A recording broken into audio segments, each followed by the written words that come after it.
নমস্কার সকলকে DS education চ্যানেলে স্বাগত জানাই। আজকে আমরা কম্পিটিটিভ এক্সামে একটা গুরুত্বপূর্ণ চ্যাপ্টার যেটা টাইম অ্যান্ড ওয়ার্ক, যেটা নিয়ে আমরা প্রশ্নের মাধ্যমে প্রত্যেকটা থিওরি এবং তার কনসেপ্ট নিয়ে আমরা আলোচনা করব। যদি টাইম অ্যান্ড টাইমের করে দু তিনটা ফর্মুলা রয়েছে, এই ফর্মুলার মাধ্যমেই আমরা সব অঙ্ক করতে পারবো। টাইম ইজ ইকুয়াল টু কি? Time is equal to work by efficiency. Time মানে কি হয়? ওয়ার্ক বাই কার্য বাই ক্ষমতা। যদি আরেকটা ফর্মুলা রয়েছে, যদি m1 লোক d1 দিনে w1 কার্য করে এবং m2 লোক d2 দিনে w2 কার্য করে, তাহলে কি হয়? তাহলে আমরা এই ফর্মুলা লিখতে পারি m1 d1 by w1 equal to m2 d2 by w2।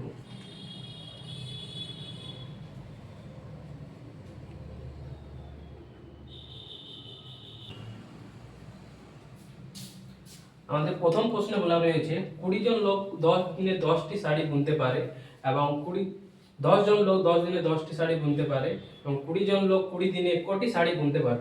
আমরা সেকেন্ড ফর্মুলাটা আমরা শিখেছিলাম m1 d1 by w1 equal to m2 d2 by w2।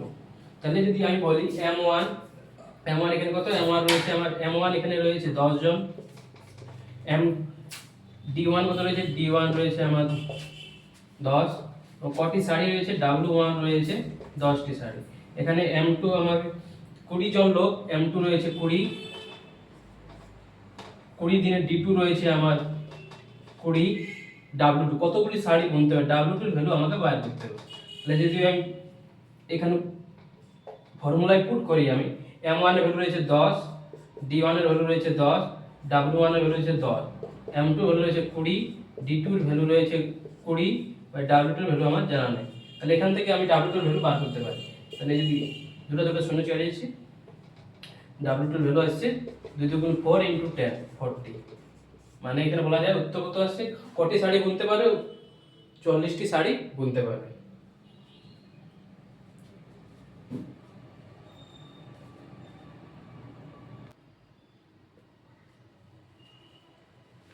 দ্বিতীয় প্রশ্নে বলা রয়েছে 9টি মেশিন দৈনিক 10 ঘন্টা কাজ করে 24 দিনে একটি কাজ করে।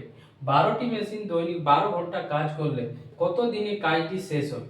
এখানে 9টি মেশিন, এখানে আমাদের লোকের কাজ m1 বোঝাচ্ছে, 9টি মেশিন।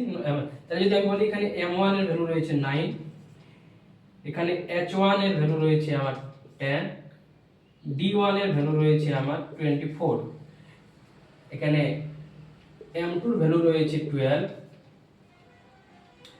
দৈনিক 12 ঘন্টা h2 এর ভ্যালু রয়েছে 12 এবং কাজ করলে কত দিনে কাজটি শেষ হবে? 12টি মেশিন কত দিনে, d2 এর ভ্যালু আমাকে এখান থেকে বার করতে হবে। তাহলে আমরা ফর্মুলা কি জানি? m1 d1 h1 by w1 m2 d2 h2 by w2। এখানে m1 এর ভ্যালু রয়েছে 9, d1 এর ভ্যালু রয়েছে 24, h1 এর ভ্যালু রয়েছে 10 আর w1 এর ভ্যালু রয়েছে আমার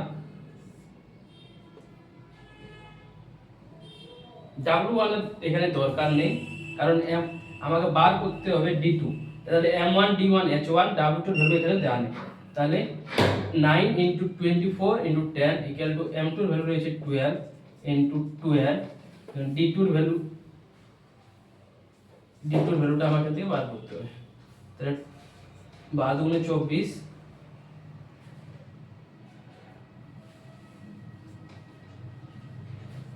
6 × 12,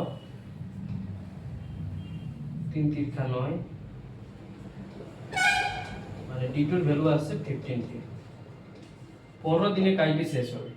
9টি মেশিন দৈনিক 10 ঘন্টা কাজ করে 24 দিনে একটি কাজ করে। 12টি মেশিন দৈনিক 12 ঘন্টা কাজ করলে কত দিনে কাজটি শেষ হবে? 15 দিনে কাজটি শেষ হবে।